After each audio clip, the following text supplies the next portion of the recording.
My name is Zara Al Mansoori.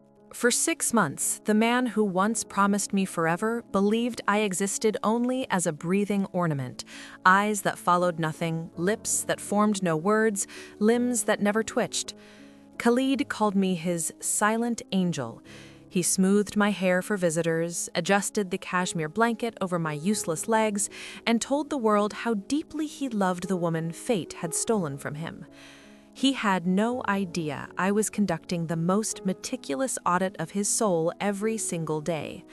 Because 6 months earlier, I had chosen to become a ghost in my own home. It began 10 months ago, on a humid Friday night in Dubai. I had just signed the largest interior design contract of my career, redesigning the private residences of 3 new super yachts for a Saudi royal family.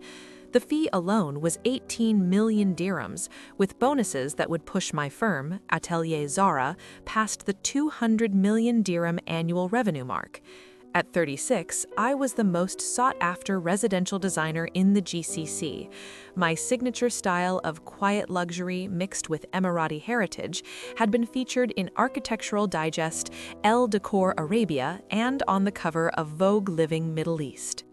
And I had Khalid bin Rashid, former property developer turned philanthropist husband, always impeccably dressed, always smiling for the cameras at charity galas.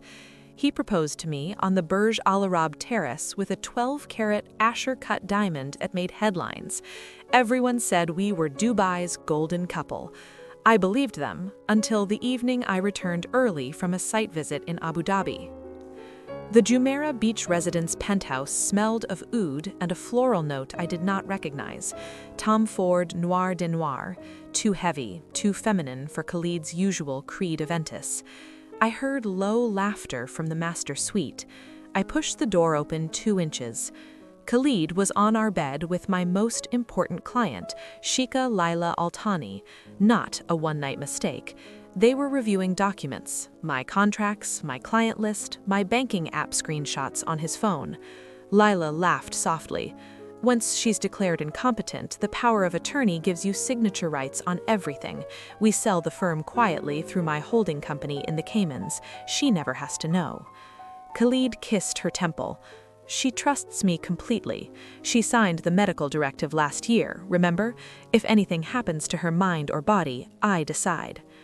I closed the door without a sound. I walked to the guest powder room, locked it, and sat on the marble floor for 40 minutes while my pulse hammered so hard I thought I would faint. Divorce would have been straightforward. My assets were ring-fenced through multiple family trusts and offshore companies. But I needed ironclad, reputation-shattering proof. I needed to know exactly how far Khalid was willing to go. So I designed the perfect trap. I would make myself the most helpless person on earth and watch what he did with absolute power. I would become quadriplegic and aphasic, unable to move or speak while remaining fully aware. I spent 3 weeks planning. First, I consulted Dr. Omar Al-Farsi, a discreet neurologist who had once saved my cousin's life after a car crash in Sharjah. I explained everything. He was horrified, but agreed to help after I showed him the initial evidence, photos of the documents I had secretly photographed that night. He assembled a small medical team in a private clinic in Ras Al Khaimah, far from Dubai gossip. The accident was staged during a weekend diving trip to Fujairah. I told Khalid I needed a few days to clear my head after the yacht project stress. He kissed me goodbye at the heliport. "Sweetheart, bedtime," he called from the doorway of our bedroom the night before I left. "You need me to adjust your pillows?" I smiled up at him from the bed. "No, I'm perfect. Night, my love." Those were the last words he ever heard me say. The dive boat was mine, chartered under a shell company. The decompression sickness was induced under controlled conditions, nitrogen bubbles introduced precisely to mimic severe type 2 DCS with spinal cord involvement. The clinic team was waiting on shore. Within hours, the MRI looked catastrophic, extensive cervical and thoracic cord infarction.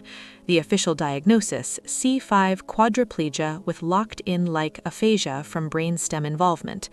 Eyes could track slightly, no voluntary movement below the neck, no speech, swallowing impaired, permanent. Khalid arrived by helicopter. He played the devastated husband flawlessly for the press cameras outside the hospital. Inside, when the doctors delivered the prognosis, I heard the tiny catch in his breathing, the relief disguised as grief. 3 days later, they flew me home by air ambulance. Our penthouse had been transformed. Hospital bed in the living room, with floor-to-ceiling windows overlooking the Arabian Gulf, ceiling hoist, suction machine, 24-hour nursing team. I was positioned like a living sculpture. Silk pajamas, cashmere throw, fresh orchids changed daily. Khalid made sure Instagram saw it all. My Zara, still the most beautiful woman in the world. We fight together. The first month, he was attentive in public. In private, he began to slip. By week 4, Laila started visiting openly. She walked past my bed without lowering her voice. "Can she really understand anything?" Laila asked, running a finger along Khalid's collar. "Brain damage," he replied casually. "The neurologist said even if she blinks, it's just random. She's not in there anymore." They kissed inches from my face. I kept my eyes fixed on the horizon, tears pooling but never falling. The nurses assumed it was a reflex. I had prepared for this. Before the accident, I had turned the penthouse into an intelligence fortress. Micro cameras in every ceiling rose, crystal pendant light, air vent and picture frame, eye tracking software hidden in custom scleral contact lenses, barely visible, let me dictate notes to a secure cloud when I was alone. Tiny Morse code blinks translated to text. A directional microphone array disguised as a decorative diffuser captured every conversation within 15 meters. My Apple Watch, medical-grade version, logged heart rate, oxygen, position, anything that could serve as a time-stamped alibi or proof of consciousness. All data streamed to an encrypted server only Dr. Omar and my lawyer Mariam could access. By month 2, the visitors multiplied. Laila brought her business manager. They sat at my dining table, 3 meters away, and reviewed asset lists. "Sell Atelier Zara to the Qatari Group," Laila said. "Khalid signs as attorney. We take 60% through the holding company in the Caymans. She gets care in that discreet facility in Switzerland." Khalid laughed. "She always said she wanted to see the Alps someday." I felt bile rise but swallowed it. The feeding tube made sure nothing showed on my face. Month 3 brought the worst betrayal. My younger sister Noor, only 28, the one I had put through university, the one whose wedding I had paid for, started coming more often. She sat beside my bed, held my hand and cried for the cameras. Then, when the nurses left the room, she leaned close. "Khalid says you're never waking up. He's promised me 10% of the sale proceeds if I help convince the family court you're permanently incompetent. I'm sorry, Zara, but you would want me to be secure, right?" I wanted to scream. Instead, I blinked once, slowly. The signal I had taught Mariam meant record and preserve.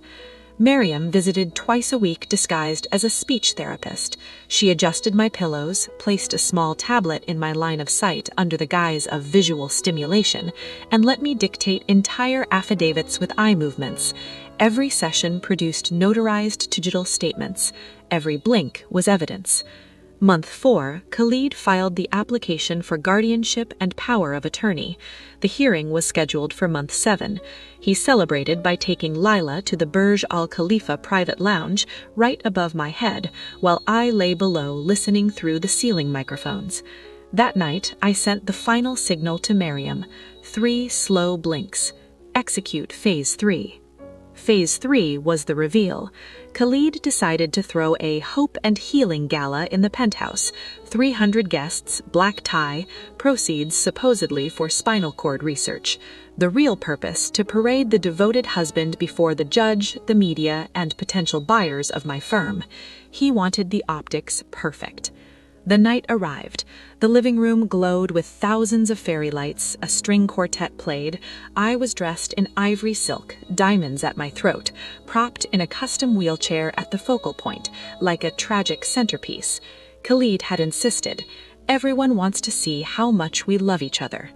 Guests paid respects. Sheikha Laila air-kissed my cheeks. Noor squeezed my hand and whispered, "Soon this will all be over." My mother wept quietly beside me. At 9:40 p.m., Khalid stepped onto the low stage. He gave a moving speech about unconditional love, resilience, and never giving up. He ended by raising a glass to "My Zara, forever in my heart." That was my cue. I had been practicing in secret with a visiting physiotherapist Miriam smuggled in during occupational therapy sessions. Khalid never supervised those. He was usually on calls with Laila. I lifted my right hand, slowly, deliberately, off the armrest. The room stilled. I lifted my left. Gasps rippled outward. I placed both palms on the armrests, pushed, and stood. 300 people